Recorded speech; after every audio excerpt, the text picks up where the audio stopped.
Ito guys, ipakita ko lang sa inyo, no, ganito ang trabaho nila pag panahon na tingtanim ng palay. Itong similya ko ay tawag dito, ganit. Naganit sila ng similya para i-transplant sa area. So ito, trabaho nila ay pakyawan or binutok. Yung bawat butok, bawat isang bugkot ay ₱1. Itong trabaho nila ay ano lang, binutok. At si kuya nag-prepare na para magtanim na sa palay. Ayan, tanim na sila sa palay. Ang area ko guys ay half hectares. So, ang per hectares 6,000. So sa akin, half lang kasi maliit lang to. Kaya 3,000 ang bayad nito. At saka ito na ang aking humay or palay. Ang ganda ng butil at saka mataas ang uway. Ganda tingnan. Kasi guys, wala pa ang araw. Madaling araw, nandito na ako sa sakahan. Nag-ikot-ikot ako. Kasi minsan kasi may mga daga umaatake sa palay. Kaya tiningnan ko kung mayroon ba o wala. Kaya naikot-ikot ako dito sa palay, sa sakahan, sa field. At nakita ko itong araw kasi wala pa ang araw, nandito na ako. At saka ayan ang araw, 5:45 na ang oras sa umaga.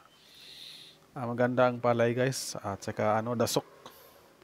Yan oh. At saka guys, mula pagtanim guys, count ka lang 110 days pataas. Mula pagtanim, 110 days yan bago harvestin.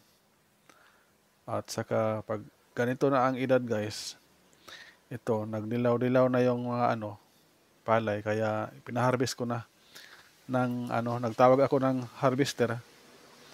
At saka yung harvester guys, private yan. Kontakin lang namin yan pag magpa-harvest na kami. At ang bayad doon guys sa harvester ay palay din. So, ang partida guys, sa pulo kasako na palay, pulo kasako, yung sa harvester ay 1 sako. So, sa akin guys ay half hectares lang. Siguro aabot to ng mga 40. So, 40 sako guys. Mga 4 kasako yung sa kanila. 4 kasako. Tapos, yung 1 sako guys, 68 kilos yun ang timbang sa 1 sako na palay. Kasi yung borden yung ginagamit namin, yung sa PIDS, malalaki na sako. At saka guys, yung 1 sako, 68 kilos times 21 equals 1,300 plus. So, yung 4 na sako guys, mga mahigit 5,000. 5,000 plus. So, hindi sa lugi guys, isang half hectares guys, lang, 1 oras lang yan. Harvest sa harvester. Kaya ako guys ay nagbilad na ngayon ng araw, ng palay. Binilad ko binilad ko sa rooftop sa bahay namin. Kasi wala na kaming bigas. Dapat hindi kami maubusan ng palay para konsumo namin. Kaya ito, nagtira ako ng 15 kasako ang tinira ko. Yung 21 guys, bininta ko kasi 36 lang ang abot ko. Sa half hectares, 36 lang ang abot ko. At hindi na ako lugi guys. Times to ang guys, ginansya ko doon. Kasi sa half hectares, yung puhunan ko lang ay 14,000. Kaya aabot siya ng 36,000 plus mahigit 45,000 ang halin.